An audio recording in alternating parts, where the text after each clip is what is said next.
We are now fully into the month of May, and that means we're just a few weeks away from Battlefield 5 getting its first post-launch multiplayer map for over 6 months. Panzerstorm released in December last year. The core community has been crying out for maps, and I've got to say, the 6-month wait has been a really testing one for even players like myself, the most die-hard of fans of the Battlefield franchise, but the wait is almost over. In this video, I'm going to cover off a bunch of information about what we can expect to arrive for Battlefield 5 in May of this year, and a little bit of June as well, alongside that brand new Mercury Map. Because DICE updated a couple of articles on their website over the last couple of days, and we've got some further information as well. But just before we jump into all of that, a message from our channel sponsor, Elgato. These guys are the best in the business when it comes to streaming and recording equipment. Whether you're looking to streamline your live events with their Stream Deck, or just looking to share some of your awesome gameplay moments with their HD60S capture card, these guys have got you covered. Check out the link in the description to find out more. Okay then, let's get this video started, and we're going to start with the Mercury Map. This is set to release on May 30th, so roughly 3 weeks from the date of uploading this video, and that sounds like a long time, but considering we've waited over 6 months for this map now, I don't think 3 more weeks is going to do that much more damage. And as we already know, Mercury is taking the fight to Greece, and more specifically, the island of Crete, and the huge aerial assault on the island by the Germans. Now, according to the updated Battlefield website, this new map is set to have some verticality built into it. And this image here, a new one, gives us some idea of what that's going to be. We've got the idyllic beachfront here at the bottom, but behind, above on top of the cliffs, we have a radar station. So, it looks like the battle is going to be fought out across multiple layers of land. The Battlefield website also mentions that fans of maps like Monte Grappa from Battlefield 1 and Altai Range from Battlefield 4 will enjoy this map, but having spoken to a member of the development team, that description isn't all that accurate. All 3 maps include mountains and hillsides, and for some reason that detail made its way onto the website as a way of describing the new map, but apparently it plays quite a bit differently to those previous maps, so kind of confusing. It will be interesting to see how DICE goes about incorporating the real-life events of Operation Mercury into this new map, if indeed they do go ahead and do that. German paratroopers dropping onto the island from planes above, that could make for a really cool gameplay moment. Just start dropping down at the start of rounds. And this is something that DICE did back all the way in Bad Company 2 with maps like Port Valdez and Cold War. Next, we've got some added information about the upcoming Outpost game mode, and this is set to bookend Chapter 3, and it's going live in the last week before the chapter ends. This is a mode that we've known about for some time, but it's never really been detailed all that thoroughly. So on June 13th, Outpost is going to be launching, and in this mode, you pit 2 teams against each other to earn a set number of recruits. Now, earning these recruits is done by constructing radio towers on the map, and to construct these, you need to use your fortification tool, and then you can continue to upgrade them by building them further. There will be 2 phases to the game mode according to in-game files, the recruitment phase and the elimination phase. Now, during the recruitment phase, you build and defend your radio towers for your team, and you attack enemy radio towers, all the while receiving recruits for the radio towers that you build and upgrade, gaining requisition points on top of that for your squad. The towers will be made of steel, and you can get close to them to arm bombs, which will then detonate, harming them, and obviously that's the enemy towers, or you can use your own soldiers' explosive gadgets to damage enemy towers as well. And then, during the elimination phase, you fight it out against the enemy team to deplete their recruits to 0. Essentially, you just need to try and stay alive for as long as you possibly can, reviving fallen teammates to stop them from dying completely, and then the first team to kill all enemy recruits will win the battle.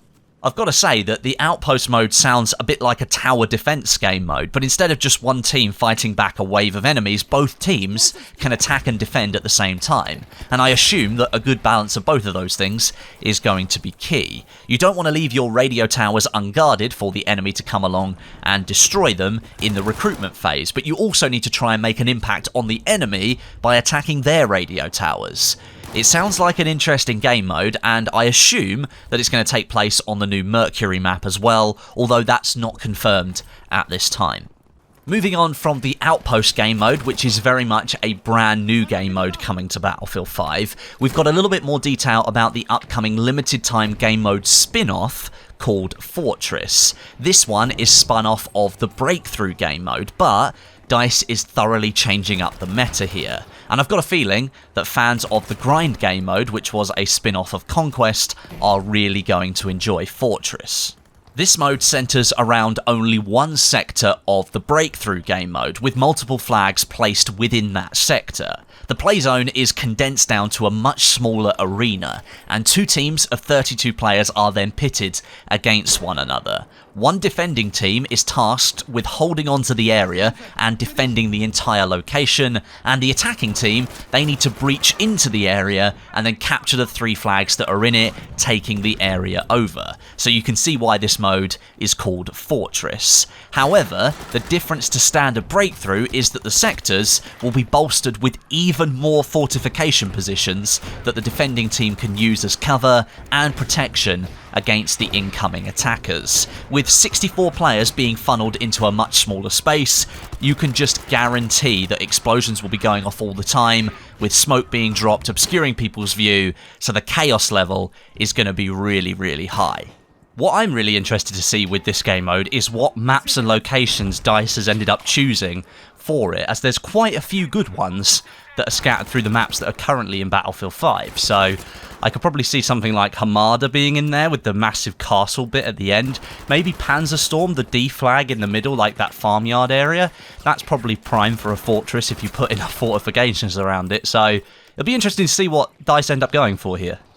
Moving swiftly along, and we've got some Elite Soldiers to talk about. The first two Elite Soldier sets were released at the end of April, and DICE is set to introduce more of these during the life of Battlefield 5, and the next two of them will be released in the last couple of weeks of Chapter 3. And just like the first two, Seamus and Ernst, they will come with their own voice lines. They'll get a unique outfit and character, a unique melee weapon, and a best squad animation as well.